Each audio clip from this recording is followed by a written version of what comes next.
హైదరాబాద్లోని ఏసీబీ కార్యాలయం వద్ద తాజా పరిస్థితిని మా ప్రతినిధి రమేష్ ప్రత్యక్ష ప్రసారం ద్వారా అందిస్తారు.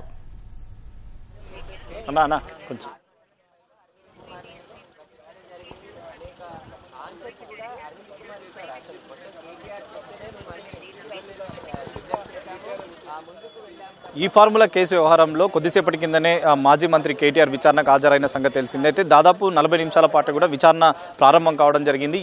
ఈ కేసు సంబంధించి కూడా వ్యవహారంలో కూడా ఒప్పందం కానీ తర్వాత ఒప్పందం సంబంధించిన కుదుర్చుకున్న ఈ 3 సంస్థలు ఏవైతే ఉన్నాయో ఆ సంస్థలకు సంబంధించి కూడా వివరాలు అయితే ఏసీబీ అధికారులు అయితే రాబట్టే అవకాశం ఉంది. అంటే మొదటగా ఇది మున్సిపల్ శాఖకు సంబంధించి కూడా ముఖ్య కార్యదర్శిగా పనిచేస్తున్న దానవ్ కిషోర్ ఇచ్చిన ఫిర్యాదుతో అయితే మొదటగా ఏసీబీ అధికారులు కేసు నమోదు చేసి దర్యాప్తు చేసిన సంగతి తెలిసింది. అయితే దానిలో భాగంగానే కేటీఆర్కి నోటీసులు జారీ చేసి ఈ రోజు ఉదయం 10 గంటల సమయంలో కూడా విచారణకు రావాలని చెప్పి కూడా అధికారులు ఆ నోటీసులో పేర్కొనడం జరిగింది. ఆ నోటీసులో భాగంగానే ఆయన 10 గంటల 10 నిమిషాలకైతే ఏసీబీ కార్యాలయానికి చేరుకొని న్యాయవాది సమక్షంలో కూడా అతనైతే విచారణకు ప్రస్తుతం అయితే కొనసాగిస్తున్నారు. అయితే హైకోర్టు ఆదేశాలు ఉన్న నేపథ్యంలో హైకోర్టు అనుమతితోనే న్యాయవాదిని కూడా లోపలికి పోలీసులు అయితే అనుమతించడం జరిగింది. కానీ ఈ కేసులో వ్యవహారంలో పైన కూడా ప్రధానంగా ఆరోపణలకు సంబంధించి కూడా హెచ్ఎండిఏ నగదు విదేశీయులకు ఎందుకు బదిలీ చేశారు, తర్వాత ఇటు రాష్ట్ర కేబినెట్ అనుమతి లేకుండా కానీ తర్వాత ఆర్బీఐ అనుమతి లేకుండా కానీ ఎందుకు బదిలీ చేశారన్న దాని మీద అంశం పైన కూడా ప్రధానంగా ఏసీబీ అధికారులు అయితే దృష్టి సాధించే అవకాశం ఉంది. ఎందుకంటే ఇప్పటికే వివిధ రూపంలో కూడా వీటి రెండు సార్లు కూడా ఈ నగదు బదిలీ చేసినట్లు కూడా అధికారులు ప్రాథమికంగా గుర్తించడం జరిగింది. ఒప్పందం సంబంధించి కూడా అంటే ఈ కార్ రేసింగ్ సంబంధించి హైదరాబాద్లో నిర్వహించేందుకు 9, 10, 11కు సంబంధించి 12 సంబంధించిన సీజన్లు ఏవైతే ఉన్నాయో అవి అన్ని కూడా హైదరాబాద్లో నిర్వహించాలని చెప్పి కూడా ఒప్పందం కుదుర్చుకున్నారు. కాబట్టి ఆ ఒప్పందం ప్రకారం కేవలం ఒకటి మాత్రమే ఆ 9 సంబంధించిన సీజన్ కార్ రేసింగ్ ఇక్కడ నిర్వహించడం జరిగింది. నిర్వహించిన భాగంగానే తనకు నష్టం వచ్చిందని చెప్పి కూడా కార్ రేసింగ్ ఎవరైతే ఒప్పందం కుదుర్చుకున్న సంస్థ ఏదైందో వాటిని వెనుదిరగడం జరిగింది. అయితే నాకు నష్టాలు వచ్చినప్పటికీ అది ఒప్పందం కుదిరించుకున్నప్పటికీ ఇటు ఏసీబీ అప్పుడున్న అధికారులకు సంబంధించి కూడా ఆ ఒప్పంద సంస్థలు ఏవైతే ఉన్నాయో వాటిని ఎందుకు ప్రశ్నించలేదు, తర్వాత వాటిని నగదు ఆల్రెడీ సమకూర్చారు కాబట్టి వాటి నగదు సంబంధించి కూడా ఎలాంటి వివరాలు ఎందుకు తీసుకోలేని ఇలాంటి పలు ప్రశ్నలు అయితే ఏసీబీ అధికారులు ఈ కేసులో A1గా ఉన్న కేటీఆర్ని అయితే ప్రస్తుతం అయితే విచారించే అవకాశం ఉంది. A2గా ఉన్న అరవింద్ కుమార్ని ఇప్పటికే సుదీర్ఘంగా ఏసీబీ అధికారులు విచారించడం జరిగింది. దాంట్లో మరి ఏసీబీలో విచారణలో భాగంగా అరవింద్ కుమార్ మరి ఎలాంటి విషయాలు వెల్లడించారనేది కూడా ఇప్పటికే తెలియాల్సి ఉంది. ఎందుకంటే కేవలం మంత్రి ఆదేశాలు మాత్రమే అప్పుడు పనిచేస్తున్న మంత్రి కేటీఆర్ ఆదేశాలు మాత్రమే తను నగదు బదిలీ చేశానని చెప్పి కూడా అతనికి గతంలో ఇచ్చిన సోకార్డ్ నోటీసులు ఏవైతే సిఎస్సి ఇచ్చిన నోటీసులకు సంబంధించి కూడా వివరణ ఇచ్చిన సంగతి తెలిసిందే. దానిలో భాగంగానే నిన్న ఏసీబీ అధికారులు మరి సుదీర్ఘంగా విచారించినప్పటికీ ఆ ఒప్పందం కుదిరించుకున్న పేపర్లు కానీ తర్వాత ఆ ఒప్పందం కుదిరించుకున్న వాటిలో వివరాలు కూడా అంటే ప్రాథమిక వివరాలు ఉన్నప్పటికీ తర్వాత ఏసీబీ అధికారులు సీనియర్ ఐఏఎస్ అధికారిని నుంచి అయితే కొంతవరకు వివరాలు అయితే సేకరించడం జరిగింది. దీంట్లో A3గా అప్పటి హెచ్ఎండిఏ మాజీ చీఫ్ ఇంజనీర్గా ఉన్న బిఎల్ఎల్ రెడ్డి కూడా ఉన్నాడు కాబట్టి అతన్ని కూడా విచారించే అవకాశం ఉంది. రేపు అతన్ని విచారిస్తారు. తర్వాత ఈరోజు A1గా ఉన్న కేటీఆర్ని అయితే మొదటగా అంటే ఈరోజు సుదీర్ఘంగా విచారించిన తర్వాత ఈ ఒప్పందాలు కానీ తర్వాత ఈ సంస్థలకు సంబంధించి కూడా ఎందుకు ఈ సంస్థలతో స్పాన్సర్ చేయాల్సిన అవసరం వచ్చిందని ఇలాంటి పలు ప్రశ్నలు అయితే కురిపించే అవకాశం ఉంది. దీంట్లో గ్రీన్కో అనే సంస్థకు సంబంధించి కూడా దాంట్లో ఒప్పందంలో ఉంది కాబట్టి దాని అనుబంధ సంస్థలో కూడా నిన్న ఏసీబీ అధికారులు సోదాలు నిర్వహించడం జరిగింది. సోదాల్లో భాగంగా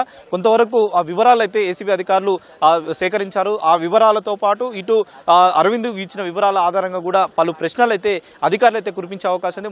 మొదటి నుంచి కూడా కొన్ని అభియోగాలు ఉన్నప్పటికీ నగదు ఎందుకు అక్కడి విదేశీ కంపెనీలకు పౌండర్ రూపంలో కూడా ఎందుకు తరలించారనే కోణంలో కూడా ఏసీబీ అధికారులు దర్యాప్తు చేస్తూనే ఉన్నారు. ఇప్పటికే దర్యాప్తులో భాగంగా కొంతవరకు సమాచారం అయితే రాబట్టడం జరిగింది. అది హెచ్ఎండిఏ నగదుకు సంబంధించి కూడా ఇటు హిమాయత్నగర్లో ఉన్న ఇండియన్ ఓవర్సీస్ బ్యాంక్ ద్వారా కూడా నగదు బదిలీ చేసే సమయంలో ఆదాయ పన్ను శాఖకు సంబంధించి 8 కోట్లకు పైగా భారం అది హెచ్ఎండిఏకు పడింది. ఆ భారం పడాల్సిన ఉన్న నేపథ్యంలో ఎందుకు అంత కట్టాల్సిన అవసరం వచ్చిందని దాని మీద కూడా వివరాలు అయితే సేకరించింది. మరొక పక్క కేటీఆర్ ఇప్పటికే హైదరాబాద్ బ్యాండేజ్ని పెంచేందుకు మాత్రమే ఈ కార్ రేసింగ్ ఒప్పందం కుదిరించామని చెప్పి కూడా గతంలో పలుమార్లు మీడియాతో కూడా మాట్లాడడం జరిగింది. కానీ అది కేవలం అంటే నగదు ఒప్పందం చేసే సమయం కంటే ముందే ఎలక్ట్రిక్ బాండ్లు వచ్చాయని చెప్పి ఒక ఆరోపణల నేపథ్యం కూడా వాటిపైన కూడా దృష్టి సాధించే ఉంది. మొత్తం 41 కోట్లకు సంబంధించి బీఆర్ఎస్ పార్టీకి ఎలక్ట్రిక్ బాండ్లు సమకూర్చాయని చెప్పి ఒక ఆరోపణలు ఉన్న నేపథ్యంలో కూడా వాటిపైన కూడా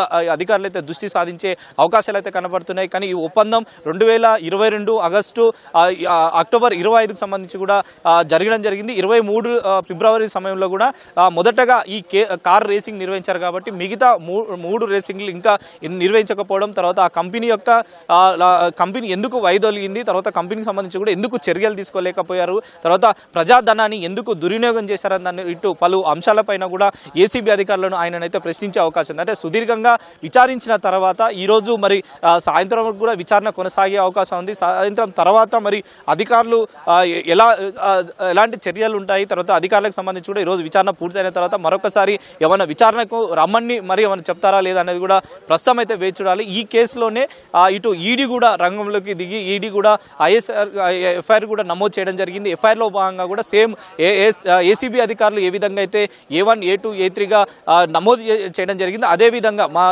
ఈడీ అధికారులు కూడా A1 గాను మాజీ మంత్రి కేటీఆర్ను, A2 గాను ఇటు సీనియర్ ఐఏఎస్ అధికారి అరవింద్ కుమార్ను, A3 గాను బిఎన్ఎల్ రెడ్డి కూడా ఈడీ అధికారులు అయితే విచారణ నమోదు చేసి విచారణ కూడా కొనసాగిస్తుంది. దీంట్లో మొదటగా A3గా ఉన్న అప్పటి హెచ్ఎండిఏ చీఫ్ ఇంజనీరింగ్ కాబట్టి బిఎన్ఎల్ రెడ్డి కూడా నిన్న సుదీర్ఘంగా అతన్ని కూడా విచారించడం జరిగింది. వాటిలో కూడా కొంతవరకు ఈడీ అధికారులు కూడా వివరాలు కూడా సేకరించడం జరిగింది. కాబట్టి ఆ అంశాలను కూడా ఈడీ అధికారులు అయితే చూస్తున్నారు. మరొక పక్క రేపు మరి ఇటు అరవింద్ కుమార్ ఈరోజు కూడా ఈడీ అధికారులు ఎదుట హాజరు ఉన్న నేపథ్యంలో కూడా అతన్ని కూడా విచారించిన తర్వాత విచారణలో భాగంగా కూడా కొంతవరకు సమాచారం రాబట్టే అవకాశం ఉంది. ఈ నెల 16వ తేదీన ఈడీ అధికారులు కూడా కేటీఆర్ని A1గా ఉన్న కేటీఆర్ని కూడా విచారించే అవకాశం ఉంది. విచారణలో భాగంగా మరి మనీ ల్యాండింగ్ సంబంధించి కూడా విదేశీ కంపెనీలకు మనీ ల్యాండింగ్ పాల్పడారు, అది కూడా PML యాక్ట్ కూడా కింద ఈడీ అధికారులు కూడా కేసు నమోదు చేసి ప్రస్తుతం దర్యాప్తు అయితే చేస్తున్నారు. కాబట్టి ఈ రెండు దర్యాప్తు సమస్యలు ఏవైతే ఉన్నాయో దర్యాప్తులో భాగంగా కూడా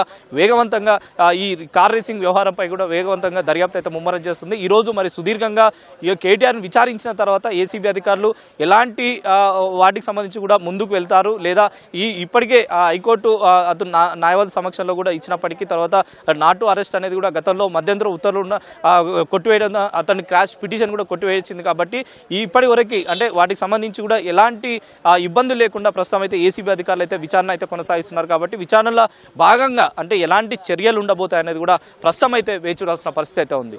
ఓటు స్టూడియో.